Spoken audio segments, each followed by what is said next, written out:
Hello, welcome back to Lenny Plans.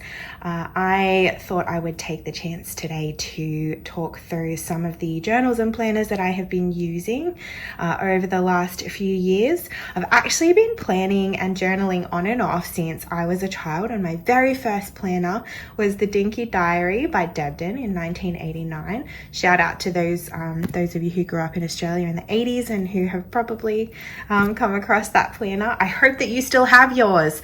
I moved around a bit as a kid, and so I didn't actually keep any of my planners or journals up until 2009. So I hope that you were a little bit more, equipped to do that than I have been. I tended to use a variety of notebooks, and I also used the dedicated school diaries that they would give us each year. So there probably wasn't loads of detail in that, although I would love to go back and be able to see some of the comments I know my friends wrote into each other's diaries through school. So that would be awesome, but sadly I do not have that. But I think the last few years in particular have been a really interesting journey in terms of planners and notebooks. So I thought I'd just give you guys a little bit of a history of what I have done. So enjoy. I look forward to hearing your thoughts, what you have tried, what you haven't tried. If you do have any questions about the planners that I'm going through, please drop a comment below. I won't be able to go into huge amounts of detail because, as you can see, there's a lot here. So if I miss something and you're curious, feel free to ask.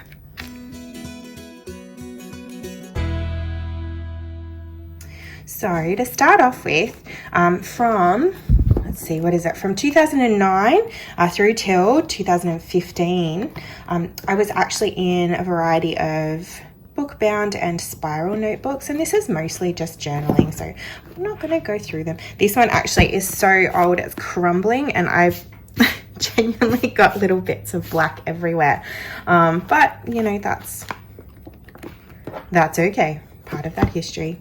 So yeah, it was mostly journaling, and these are really interesting ones, and these are really precious to me because these are the years that my children were born in, and so there's actually just some really lovely descriptions in there, and I've shared parts of that with the boys, which has been really nice. This was a spiral bound, which I love the look of. I mean, it's gorgeous, but it just, spirals I find a little bit harder to hang on to. Or to carry around, I should say. Might say hang on to. It's held up very well over the years. This was another one that I used. This was in 2017, and it was at the end of this year that I actually began experimenting with, the end of 2015, I discovered bullet journaling and began experimenting with that. So I really got right into it, and then ended up moving into the classic Leuchtturm planners. So I had all different colors, as you can see. So I was in them pretty solidly, 2016, 2017. At the end of 2017, this one's actually a soft cover, and I was starting to use tabs and things like that. I just was starting to find that it was a little bit heavy for me to carry around. My kids were getting older. I didn't need to carry around a massive nappy bag with me. And I actually experimented with like a smaller notebook at the time, just as an everyday carry. So that's my very first everyday carry there. 2018 is really interesting because of that issue that I was having with the weight and carrying things around, I started experimenting. So this one's actually mostly an art journal, so I don't really mind showing you guys a little of what's in here, I don't think.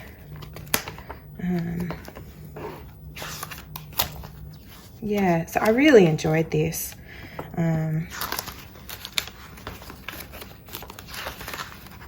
Lots of just sort of collages and prints and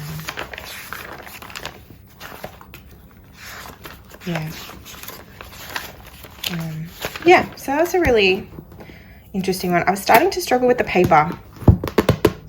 at this point, because I was starting to use, you can see, a lot of inks and watercolors. The Leuchtturm paper just wasn't holding up as well. It was getting, I mean, I like the crinkle to some extent, but I just found that you couldn't heavy load the paper with too much water. So yeah, that's where that sort of started falling down a little bit for me. So yeah, 2018, whew, actually I'll pop the Leuchtturm back in because that's a 2018 one too. This is 2018, if you can believe it. It's absolutely crazy what I tried, and how much I tried in that time. So yeah, I had the Leuchtturm. I had here, this is a Kiki K bound planner. I started using, I came across the Traveler's Notebook, actually, this one. And I loved this. I love this planner still. This TN. Oh my goodness, it's gorgeous. So yeah, like I started using this pretty heavily for sort of art journaling as well as everything else. I didn't love the dimensions of the paper. I don't know why. I just really like something that's a little bit more squared out. And so I decided that I would test out A5 TN, which in theory is great. But I just came across that same issue that I'd had before, which is that it was just a little bit too heavy to carry around. So towards the end of that year, I moved back into like a Moleskine bound book. Still a little narrow for my liking. And that was also the year that I had discovered Hobonichi.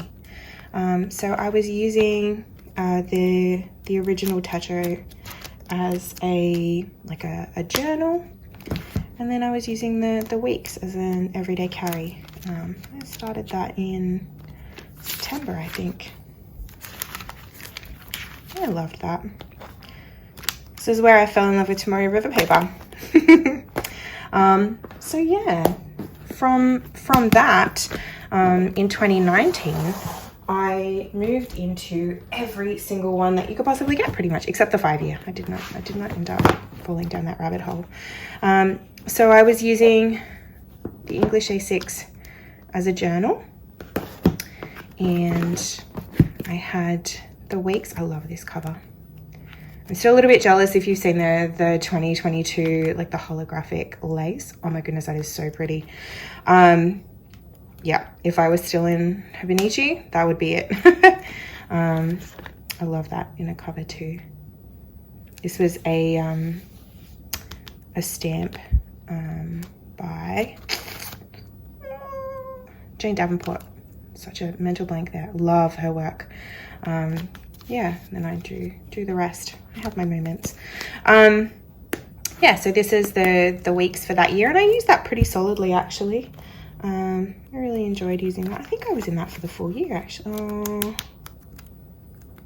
no, that must have been, yeah, I didn't use it as much towards the end of the year. And then 2019, so I originally bought the full year, originally, and I was using it for everything, just a commonplace book. So it's got the monthlies and the weeklies and then the dailies at the back. I used it for half the year, and I was already noticing how chunky it was getting, and so that's when I decided that I would buy the book 2 of the Avec for July to December. And I loved this. I really did. I used it pretty solidly through that second half of the year, to the point where I decided I would commit and do the same in 2020. So here is my 2020, which is just 3 books. So actually I got the Amanda Rachly Doodle planner, which I loved. It's so pretty. If you've seen her stuff, if you haven't seen her stuff, go check it out. But if you have, you will know how amazing it is. So I guess I'll dive in. I didn't use it for the full year. So it's like a coloring planner, and it's got your habit tracker, and there's a different theme for every month. And the newer ones are just gorgeous as well. So I've got some even more detailed features. Just gorgeous. But yeah, Through 2020, it was quite a strange year for me, and I didn't really have as much time as I had expected. I ended up picking up extra work at that point, and I was working sort of 6 days a week for a lot of the year. So it just, yeah, I did not have the time to devote to such a gorgeous planner, sadly. I did complete the first cousin Avec of 2020. I love this one. Beautiful, beautiful planner. By the end, it was chunky and heavy, and I was coming back to that same problem that I had each time. I always managed to gravitate towards the dimensions of the A5, but I really like a weekly planner, and I was really liking the time bar. That's not a great example of it. But yeah, I did use the time bar, which is why I liked it. So yeah, I decided that I would try out some of the other Tomoe River paper options. And that's when I gave the Jibun Techo Biz a go. So the Biz is the one where the colors are just a little bit more grayed out. It's not quite as colorful. I really liked this one. It's quite a busy page, I found. But the paper's beautiful, and like, it did its job, so yeah.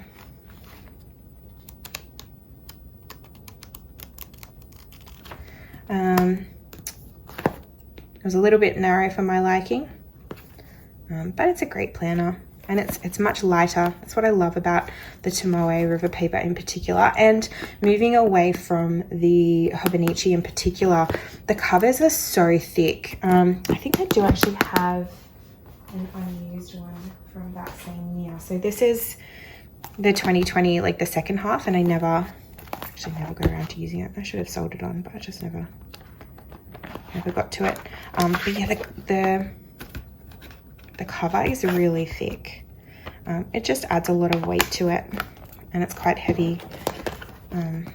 It's actually heavier than this one, and this one has a lot of stuff in it. So yeah, so 2020 saw me experimenting a little bit more again, and it was towards the end of 2020. You probably noticed towards the end, November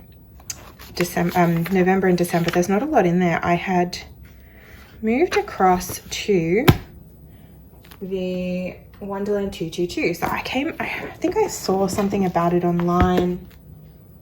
Must have been on Instagram. And around the September, October. And so I ordered one and thought I'd give it a go. And so this is the one that I have settled into. I had also been using a Stalogy notebook,